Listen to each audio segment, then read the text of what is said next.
Hello everybody, it's David here at Fifth Hammer, and we are back for another cracking episode of Popping Blisters.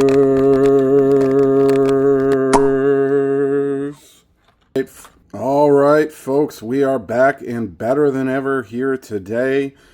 Couple days before Christmas with not one but two blister packs for you for the Marksmen of Miragliano.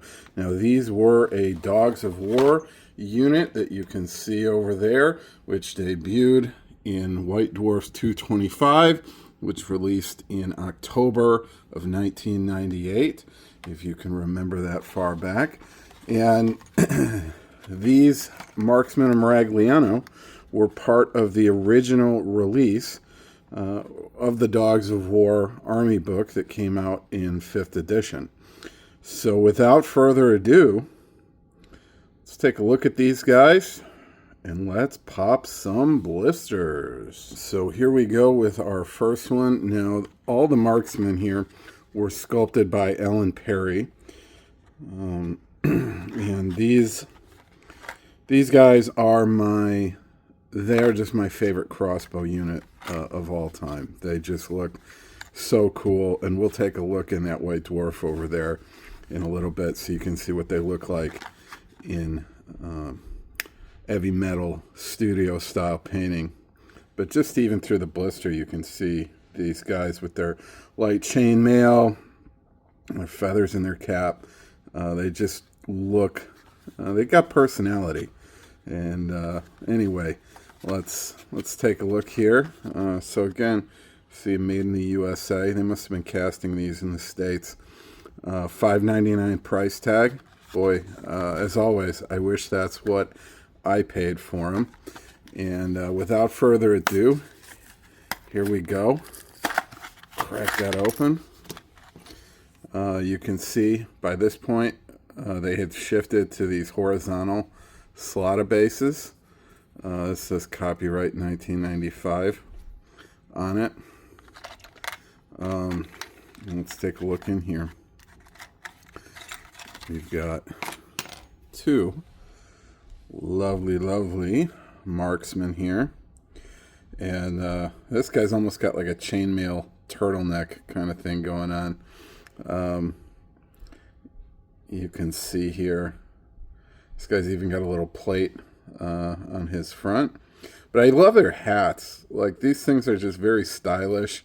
And then you've got these feathers coming off of them. I mean, these are clearly people that don't want to just go to war. They want to look good doing it. This guy's got some, maybe a bedroll, some spare pair of boots there, tucked away on him.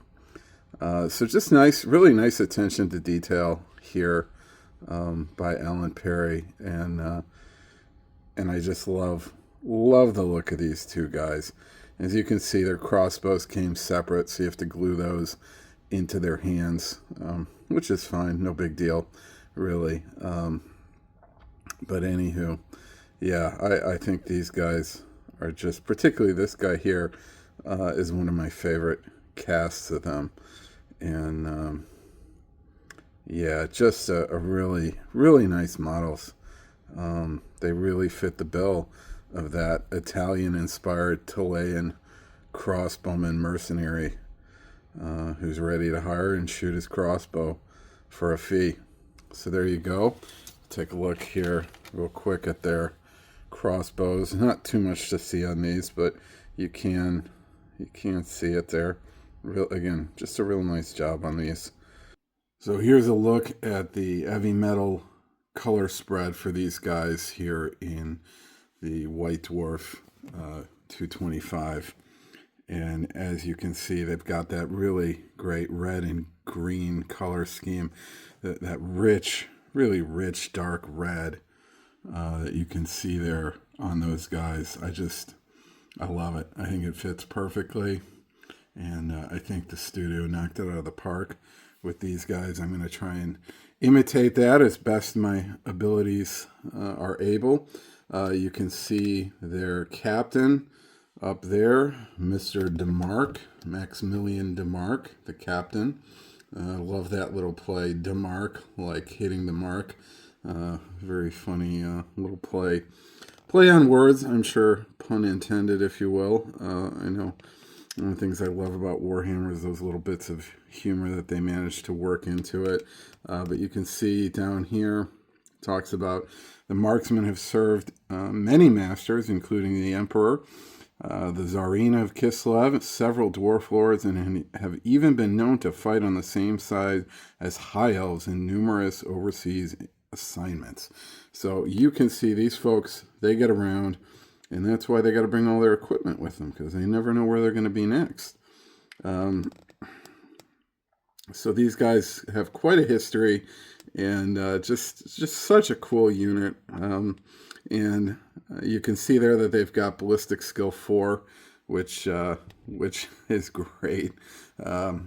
Can't wait to use that on the tabletop. To be honest, being able to shoot a strength 4 weapon at ballistic skill 4 is going to be a real treat for me. Probably not for the person I'm playing with, but they'll get their chance to use them too against me, I'm sure. And in any event, yeah, there's a in living color look here at the marksman, and hope you enjoy it. And we're back with blister number 2 here. Again, love that $5.99 price tag. Wish that was still the way of the world. This blister has a little crack down here, which sometimes happens on things that are, gosh, 27, almost 28 years old at this point. And so, anyway, here we go. Let's pop that blister. There we go. All right, so who do we have in here? Okay. So this guy looks like he's hiding his face a little bit here. I can't tell. Maybe that's part of his armor even. So yeah, nice little detail. Now, interestingly, these two gents decided they were not going to put feathers in their cap. Interesting style choice. But there you go. This guy, oh cool, he's got a little hatchet or an axe there. Chop some firewood. He's got a canteen. His sidearm there, in case the enemy does manage to close after all those crossbow bolts are sent downrange. Very nice. Yeah, this guy's got some rope up there. He could go on a quest later. Bring that rope with him. He's got his bedroll there. Just really, real cool little details. Like you just get the essence of the Tilean mercenary with these sculpts, and all, 3 cheers to Alan Perry for doing such a nice job with them. And I love them. They fit the bill for me perfectly as to what these guys are and what they represent in the Warhammer world. And they bring their gear with them so they could wander anywhere where somebody's willing to pay for their services and to do it. And so that's just really cool for me. And so there you go. Take a look at these two. I'll grab the other two here as well for a final look. And yeah, there we go. 4 fabulous Marksmen of Miragliano, ready to rain crossbow bolts down on your enemies for a fee. Anyway, I'm going to be doing these guys, I think, for January Call of the Crown, so very much looking forward to painting them up. These guys I've wanted to own and paint since I was a young man, and finally now going to get the chance after more than a quarter century. So look for an update video down the road on my hobby bench, maybe early February. We'll get a little showcase of what I managed to do with the paintbrush on them. Hopefully do them justice. But here you can see the sculpts in all their glory. And there you go. So wherever you guys are at, Merry Christmas, Happy Holidays, and hope you're managing to get some quality hobby time in at the bench amidst this busy holiday season. So wherever you are, always remember to keep painting